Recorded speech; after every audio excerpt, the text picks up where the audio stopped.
Hello there, tarot friends. Welcome back to Tarot Church on a Sunday. We're back for 1 week in between my session 1 Lenormand class with Kelly Fitzgerald at the Truth and Story, and session 2 starts next Saturday. So as most of you know, I have taken off my Sundays because my tarot time for the week has now been switched to Saturdays for just within my family schedule for me to take that class. So we are back for a little interim archetypes talk, and that means 2 more cards for today that we are going to be talking through. Hello, good morning, Diane. So today we have the Creator and the Mystic, or the Mystic and the Creator. I'm going to check the order here in my book. And basically, we just talk through, since it has been a while, I think it was the Sunday before Father's Day here in the States, that it was my last one. I was planning to come on Father's Day, but then changed my mind last minute. So we left off with week 10, and we're now picking up with our 11th installment, week 11 of this, though not sequential weeks. Hey there, Gerald. So anyway, I'm just playing around, shuffling my deck, but I did already pull our cards out for today. I think I will give us a couple minutes here and wait for the notification to go out. And I think this morning it was Scott and Mitchell on Mitchell's channel, which I think is just called Mitchell Osborne, right? His channel name. I don't know why I'm... It's interesting when we have things in our heads and then we don't always remember the name. Right? I just get the notification and I go there. But this morning I was not able to make it to that. I'm hoping to be able to watch it back. But really this past week I've been not in as many lives and things just because my schedule was a little different. I actually had 2 different jobs have meetings during the week, and I usually don't have work meetings. And so it just kind of, even though it didn't take up a lot of my total free time, it just kind of shifted my schedule a little bit. So I missed kind of a lot of things in Tarot Tube this week. Hey, Tony, I'm looking gorgeous as always. Oh, wow, thank you. I'm going to catch up off to the beach shortly. Well, that sounds like an amazing day. It's going to be nice and sunny here today, which I'm not always touting, but we've had so much rain that even I'm kind of sick of it. So, yeah, I'm happy for the sun, even though it's going to be kind of a warm one. I'm going to just kind of deal with it. Hello there, Diane with Thrush Cottage. We have another Diane here as well today. So, yeah, I'm assuming that they're finishing up possibly over there. Oh, and there's Scott right there. So, and another note is that today we will be having, I don't have anything to do with it. We, as the tarot community, have the option of attending Chris Kelly at Elemental Cartomancy. He is leading a Marielle study group. So I think this is like the 3rd installment of it, or maybe the 4th. I can't really remember. Maybe it's been more than that. But basically the last Sunday of the month, there's a Zoom meeting. And if you want the information for that, you can go to Barely Balanced Tarot Facebook page, and the information is posted there. It's also on Chris Kelly's Instagram, which is Elemental Cartomancy. And there's the notice there, and I think also the link to join it, if I'm not mistaken. But you can definitely go to Barely Balanced Tarot and find the information there. So what it is kind of a deep dive into the Marielle deck, and he has put together these really nice presentations. I've actually, I hardly miss anything of his, but for some reason, when it's the last Thursday, so last Sunday of the month, he does the Zoom, and then there's a YouTube option as well. So this coming Thursday, which I believe is the 29th, you can also catch that same session of the Marielle study group on his YouTube channel, which is Elemental Cartomancy. So my point of talking about this is to let you know And also that we will be wrapping up at like 10:45 or 10:50 today instead of going the full hour, so that you all, those of you who are interested in attending that, can get squared away and get over there. 3 p.m. already, where Tony is. So time is running out. So much to sort for work tomorrow.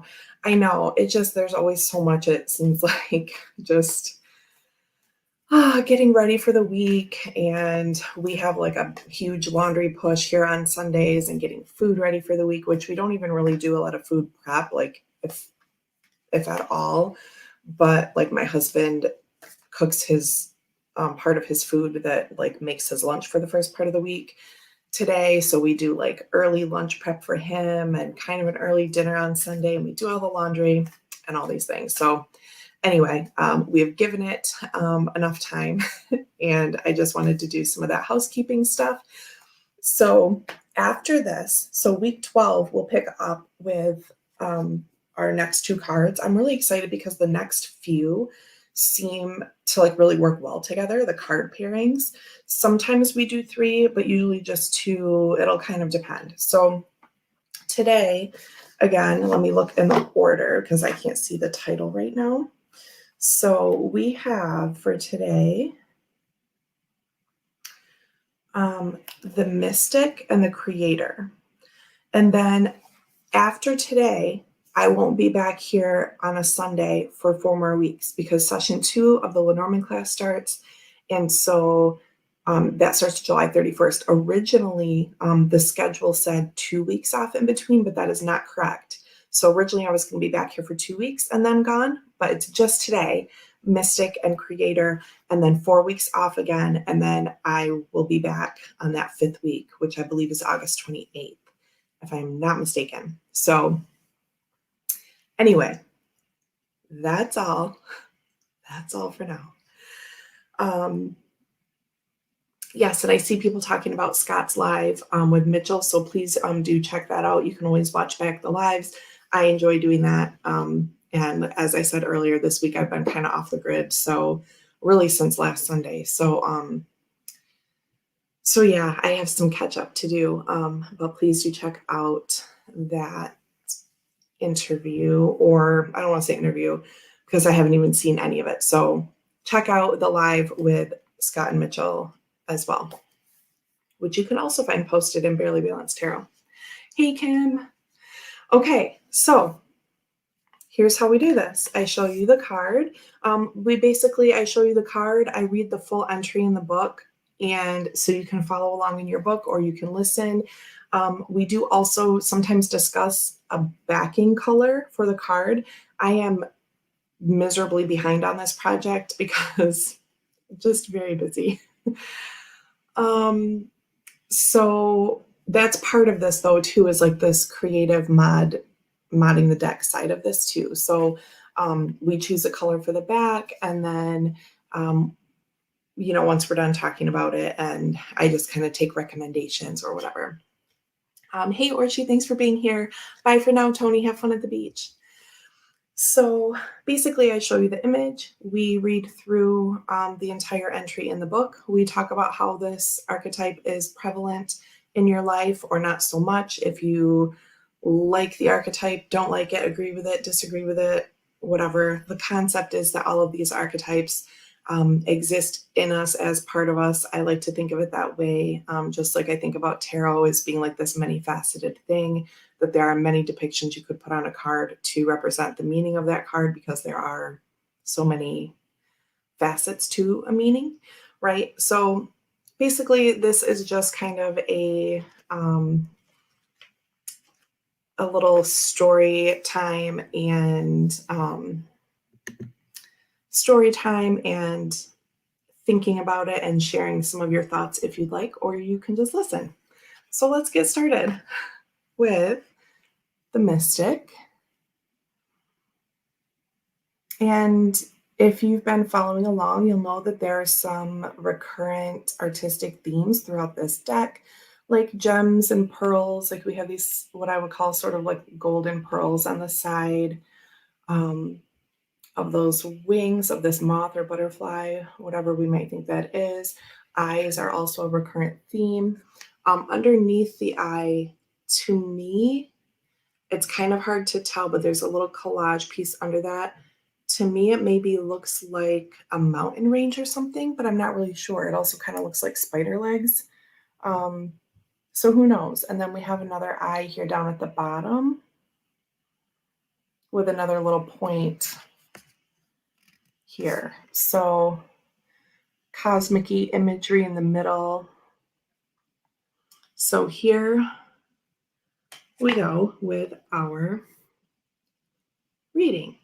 So the keywords for the mystic are the seeker, the light worker, and the dreamer. Our left margin note says, like any light worker, the mystic must build a relationship with fire. This begins by awakening the inner flame or tapas within.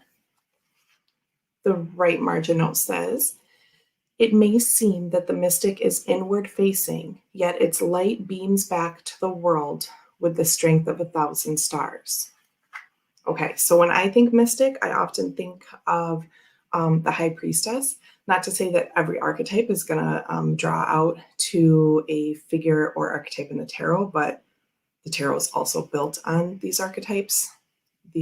So it's just interesting to sometimes draw those parallels, but not to say that there's only 1-to-1 for each card. Does that make sense? But one of my favorite decks on the Lost Forest has the mystic as the high priestess. So even prior to that, HP is often referred to as a mystic or an oracle or something like that. But anyway, just kind of spouting out here. So let me read now the main piece of it. And then there's a bit at the bottom, aspects of light and dark and a go deeper section. So something to kind of study if you want to dive even deeper into this archetype or any particular archetype, which is another reason I love this deck. Hi, Nancy. Good morning.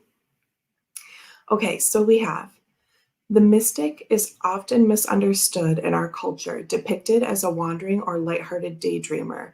Yet, like Shiva, the true mystic plays a critical role in society, remaining fearlessly dedicated to the path of transformation. In order to save the earth from darkness, Shiva swallows the poison of the world and holds it in his throat, slowly transmuting the liquid into nectar. This is the work of the mystic. They do not fear darkness, but rather sit in the presence of it, harness the potential and latent energy behind it, and embed it with light. They are patient and prudent change makers, seeking growth above all else. Unanswerable questions are the mystic's lifeblood. The mystic revels in mystery, in the great riddle of life, dancing with the forces of light and dark upon its wings. When light, remover of darkness, a visionary, ageless. When dark, expects results, seeks attention and recognition. To go deeper, Zen koans, poetry, Murakami novels. Okay, so Gerald says, High Priestess makes sense. She has all the knowledge and intuition. She goes inward to understand the world. Okay, so what do we think about that? The mystic, whether as the High Priestess or as its own thing or whatever. I just mentioned that as sort of a little side thought. Hey, Jackie, welcome. So yeah, do you see the mystic as a facet of the High Priestess? Do you see the High Priestess as a facet of the mystic? Does it matter? Do we have to put that kind of label on it at all? No, we don't.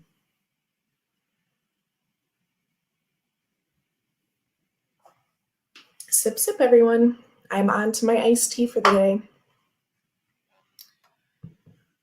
Okay.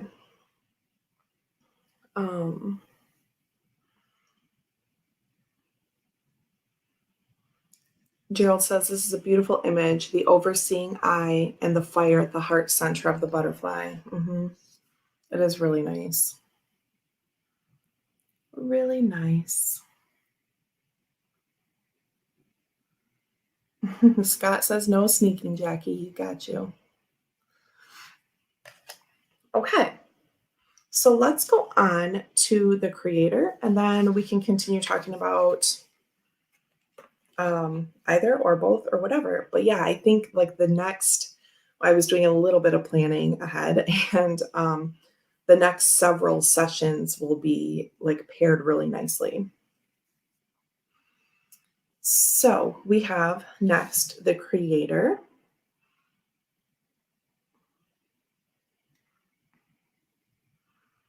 And I really love this. Just seeing what I think is like a paintbrush in the hand, that's reminding me of, I had mentioned this before in someone's chat, I'm not sure, but about, I think it was one on Gerald's channel, Tarot Stash, about creating magic, maybe about the magical tools we use, wands, and things like that. But I had mentioned a piece of choreography I was in that was done by Sherry Barr, who she's one of my favorite humans on the planet.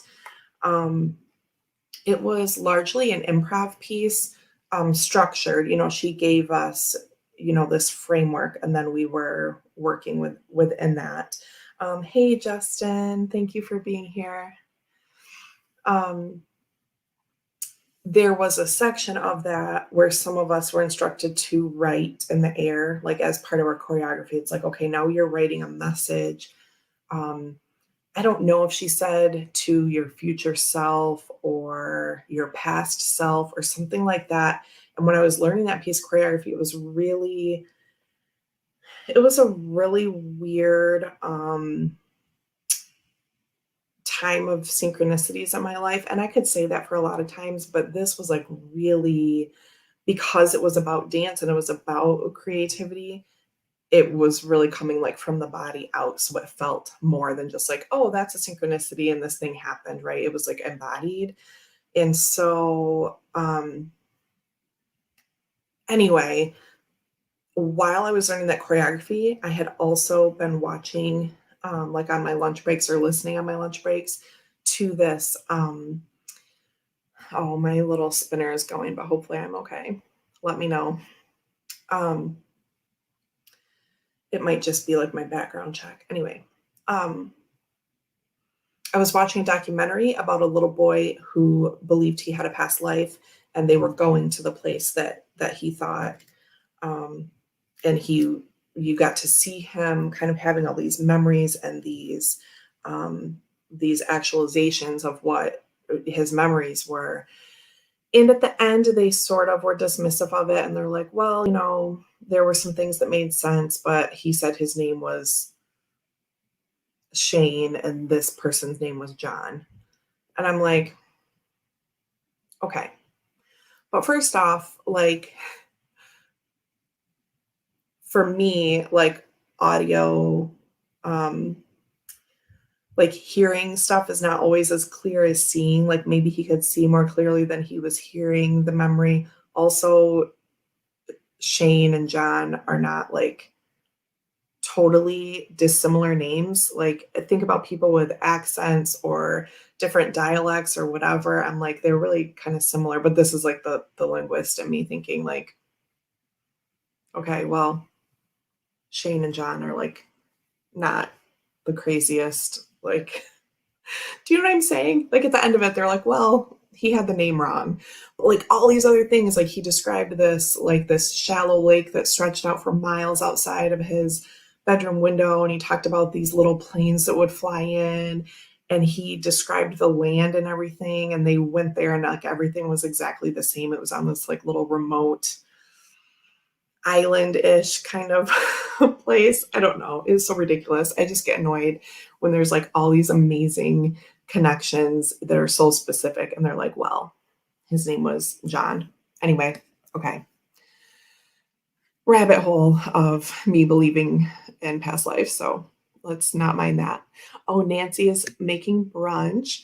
Oh, no problem, Orshi. Orshi's in and out of chat. Chris, hey there. I did a nice little intro about the Marielle study group, since this is a weird one-off I'm doing in between classes, to remind everyone to check that out today or Thursday. Okay, and I did see Gerald say yes, that was the one about the wands. So anyway, what I was talking about is in the choreography, this image, the first thing I thought of was in the choreography by Sherry Barr that I was a part of. We were writing messages either to our past or future self, something like that. I don't really remember exactly, but a lot of the direction she was giving us, even for the intro of the piece, was like things she was saying were like echoing like what this little boy in the documentary was saying. It was really strange. And so I was using that, like I decided I was like doing this dance for that little boy in the documentary. Like that was my like the person I became kind of. And so the message I was writing in my choreography, like I started out with my name because I was just trying to stay in the movement. But then I started like writing messages to the boy in the documentary. I don't know if any of this is making sense, but I did also put these videos just in studio rehearsal videos of the choreography in the Blue Crescent Tarot Room private group because one of our previous archetypes talks made me think about that and something triggered. And so I posted it and now this one's triggering it again. So anyway, it's semi-related. And I think I put two versions in there because they weren't my videos and I found them from my old director's Facebook page. And so that's just another place for me to house stuff I don't want to lose. So anyway, yeah, that was a really, like, I was really, like tied to that. It was really strange. Those synchronicities are interesting. That dance message to the little boy sounds fascinating. Yeah, I loved that piece and all the dancers in there and the choreographer. Gerald says you were being the creator and the mystic through dance. Yeah, see, and that piece especially, it really felt like that. So I'll read this and then we'll look at the cards together. So for the creator, we have the artist, the alchemist, and the innovator. Our left margin note is to increase your creator energy, ward off jadedness at all costs, recommit to childlike curiosity, see that? And nix the rules. The right margin. The creator is naturally attractive and coveted as its energy zings with possibility. You can feel when a creator type enters the room, all eyes land on them. Oh, my froggies. Good morning, frogs. Okay. The creator, the first archetype in the trio of existence. Okay. So there are pairings and what she calls trifectas in this deck. I still need to go through and do that and post them in the group. I am going to do it because it's one of the most interesting things I find about this deck. I love kind of making those groupings, even if you were to just make your own. And remember, way back when I read in part of the beginning, the list, but she only lists out a few there. And she says there are others throughout. So I am going to go through this. And they're put in the red type. So the first in the archetype in the trio of existence. So I am going to go through and do that still, just so you know, don't forget about that aspect of it. Hey, Mitchell, welcome. So again, from the top, the creator, the first archetype in the trio of existence, is not intimidated by darkness or by lack. They know that from the void, creation inevitably emerges. With meager, minimal, and outlandish materials, the creator reveals a new image. They make the empty room resonate with healing sounds. They generate bounty from the seed that others tossed away. Though generative, this archetype annihilates preconceived notions of what is possible, leaving unexpected openings in the wake of its destruction. The creator does this by first being absolutely present to what is, not imagining or wishing things were different. And second, trusting that a force greater than themselves awaits constant collaboration with each human soul. Whether we call it nature, God, goddess, Shakti, or divinity, it remains nameless. It is the creator's lifelong companion. Okay, so again, with that dance, that choreography, especially in modern dance, we talk about like the space behind our belly buttons being like our seed center, and sometimes even lower than that, like that sacral, um, in between like sacral and root chakra. Like, it's what I think like when someone says like the pit of your stomach, but it's like a lot of times even in structured improv, we will start, especially in Sherry Barr's technique, we will just be standing and we will just be imagining and creating movement behind our belly button, like nothing that's visible to people. We talk about that seed center and about everything growing from that place. And that, people say, well, like, where does improv come from? Are you just flailing your body around? But that's not true improv. That's a valid form of dance, but especially again in the modern dance sense, it's coming from something, right? It's the movement that people can't see. There's no audience involved when it begins, right? So you're growing that movement, and then it starts like affecting the rest of your body. So whatever your thoughts are, and we would meditate before we did that. So a clear space, but something's there, right? Whatever is informing that for the person is what creates then the movement in their body. So then I would be looking probably different than the person next to me, but then we're also in a room connected. And so we are influencing each other's movements, even if we have our eyes closed, which we did sometimes as a true blind improv.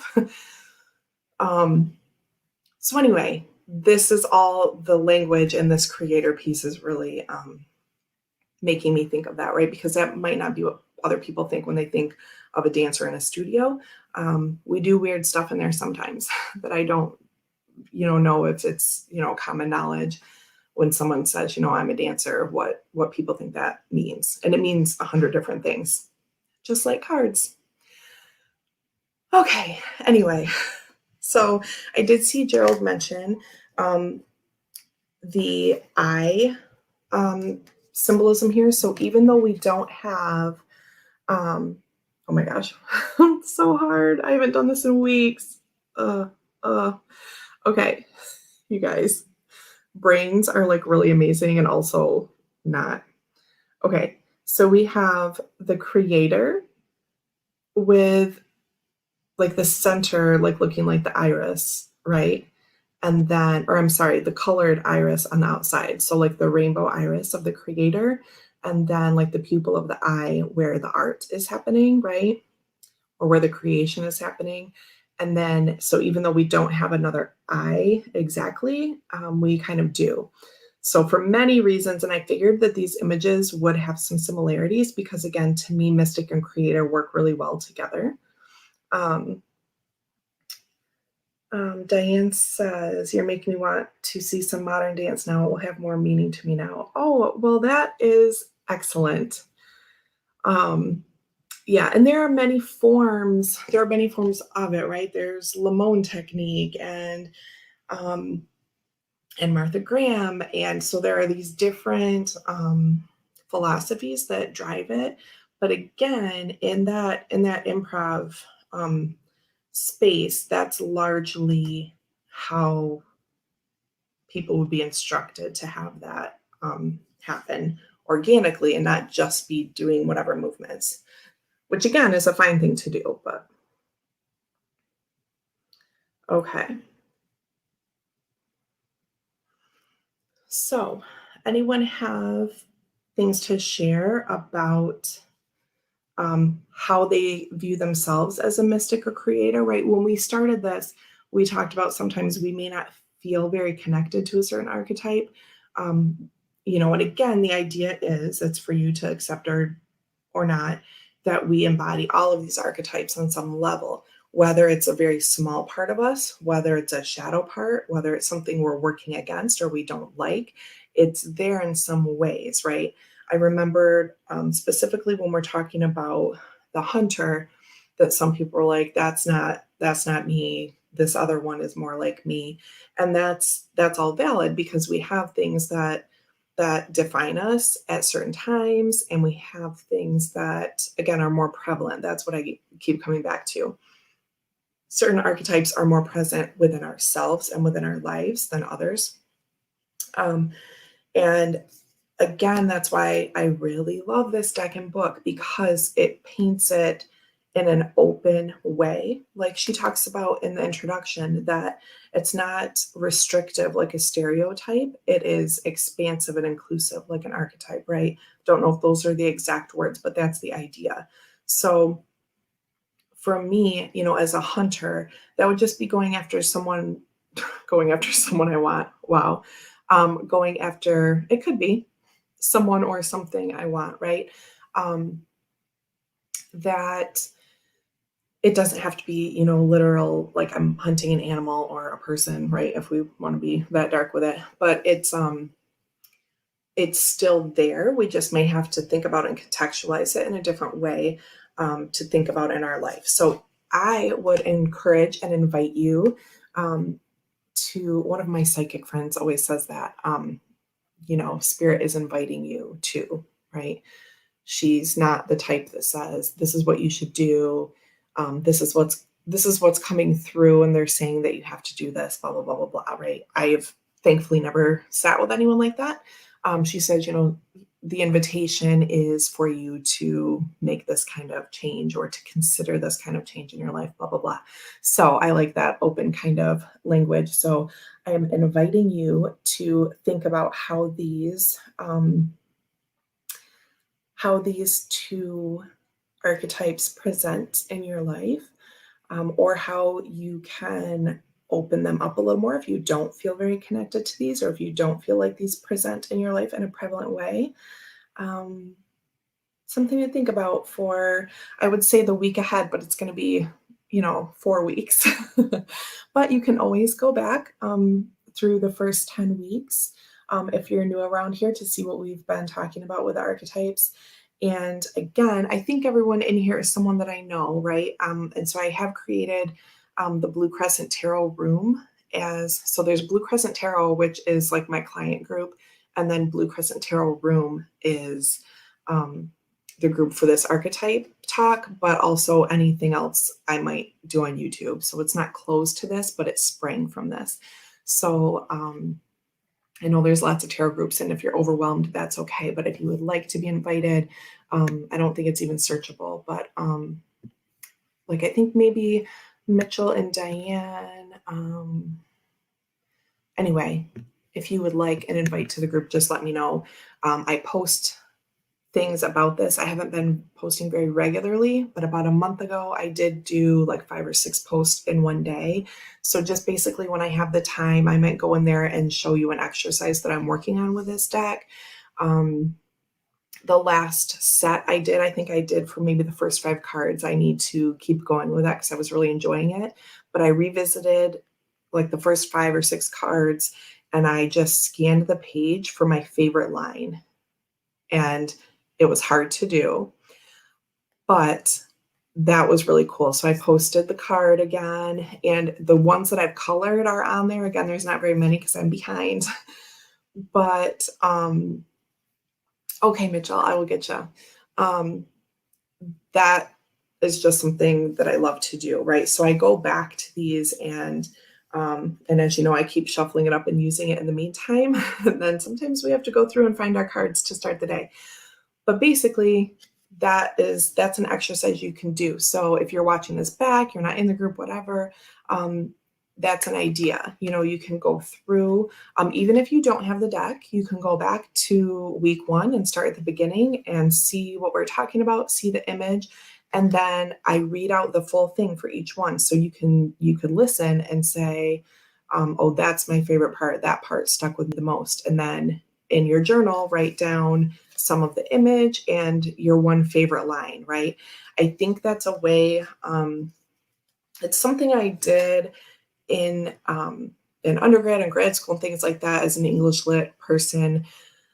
Sometimes to get motivated to read something, because while I obviously love reading because I was an English lit major, it's not easy. And there was so much work to do. And I was working full-time plus the entire time I was in undergrad and grad school.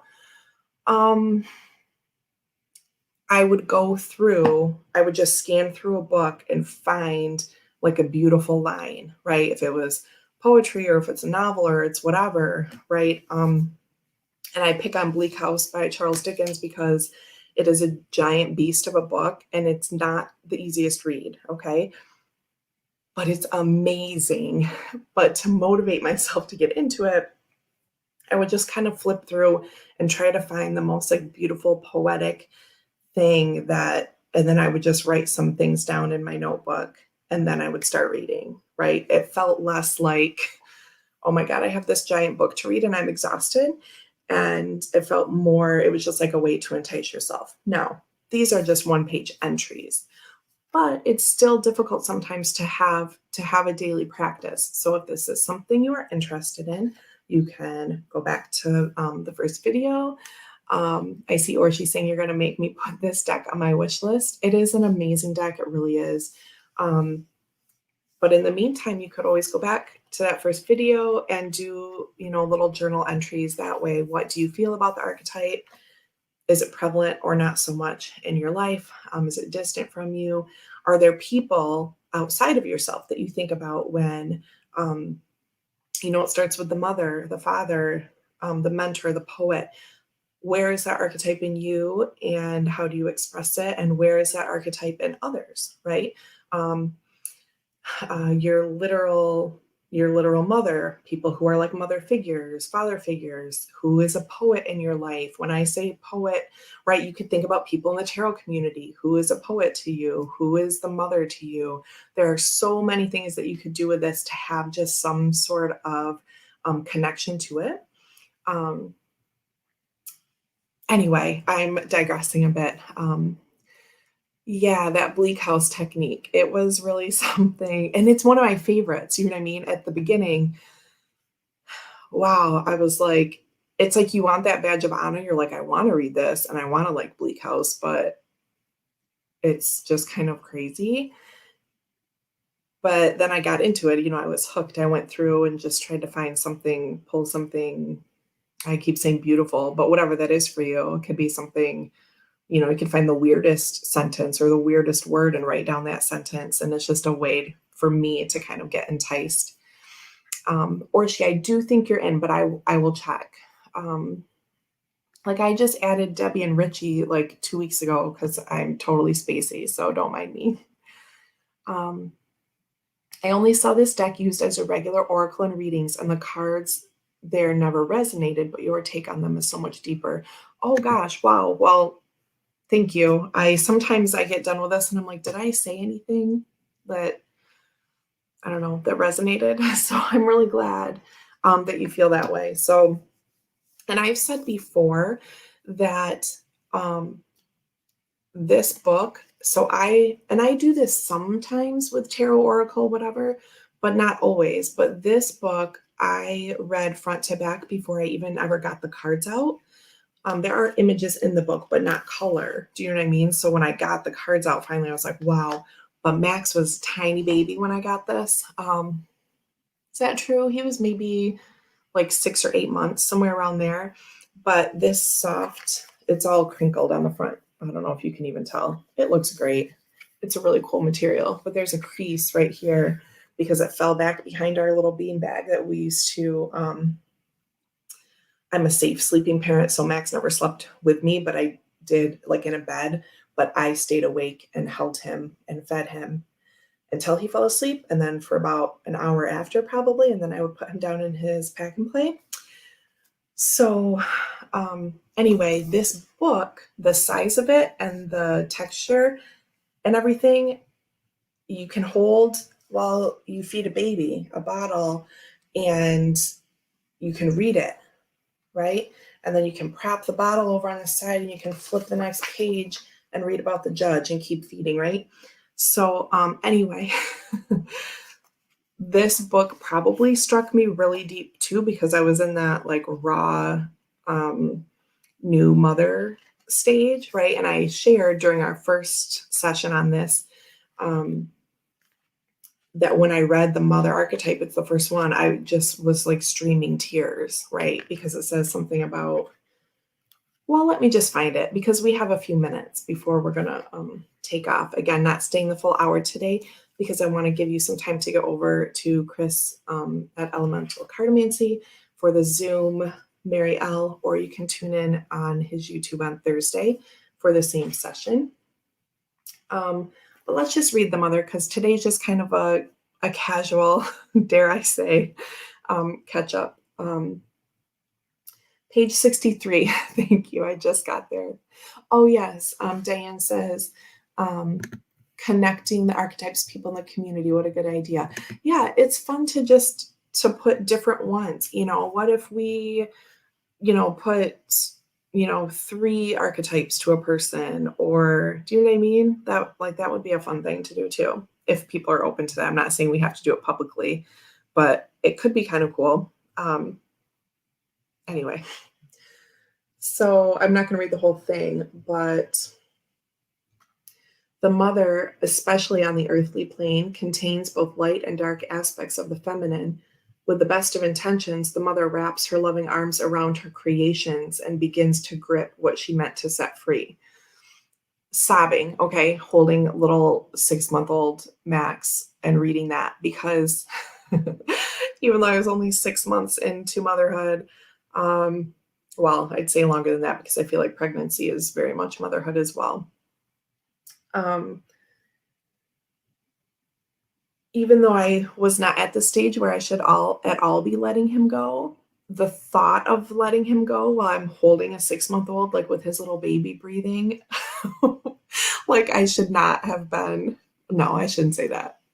It was fine. It was a healthy cry, but it was very, like, my poor heart. Do you know what I mean? Like, I'm going to have to let him go, right? Okay. I was having a moment. Anyway, thanks, Gerald. So, what do we think? What do we think about, do you have anything you would like to share about creator or mystic, or have I given you enough to think about? Can send you on your way in a few moments here. Let's have another sip together. And then I'll do a little catch up on housekeeping since a couple people came in after.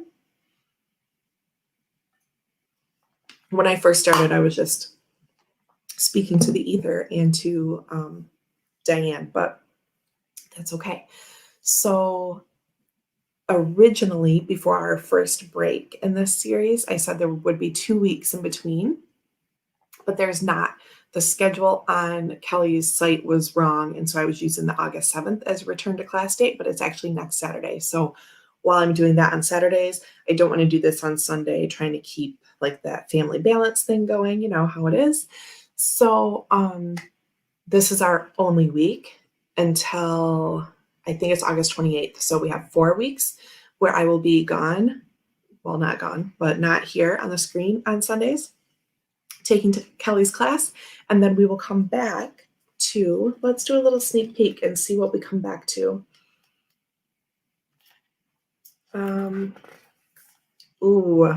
Okay. I don't know why, like I just thought of Mitchell when I read the next one, which is going to seem like counterintuitive, but the Destroyer, like when I said ooh in my head, like I could like see Mitchell being excited about that. So I don't know why, but I guess it's because he doesn't shy away from that shadow stuff, or, you know, Ten of Swords comes up and he's like, well, let's talk about this and figure out, you know, what this energy is, which is how I tend to read. You know what I mean? I can't say that I don't see a little bit of like a little letdown when, you know, a bad card comes up, but you know, I don't view them that way. It's like, okay, we got to do this work, right? So anyway, when I read Destroyer, I saw that sparkle in Mitchell's eyes. So maybe there's something to that. When we return, the Destroyer and the Sustainer, right? So that's making me think of like Tower and Star, but again, could be many combinations.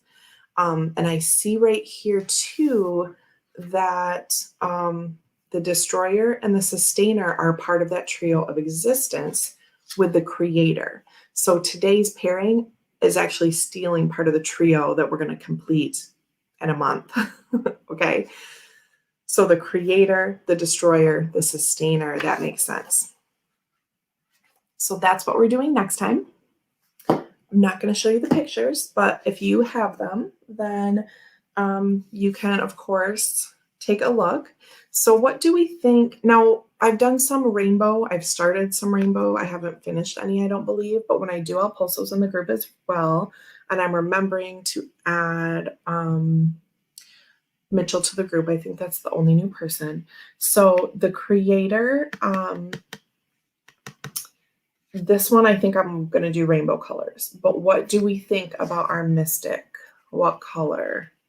Like maybe a reddish orange or like orangey yellow combination, or just orange? Or do we want to like pull the green, blue from the eye? Do you have color suggestions? Do you trust that I'm ever going to color another back and post it for you to see?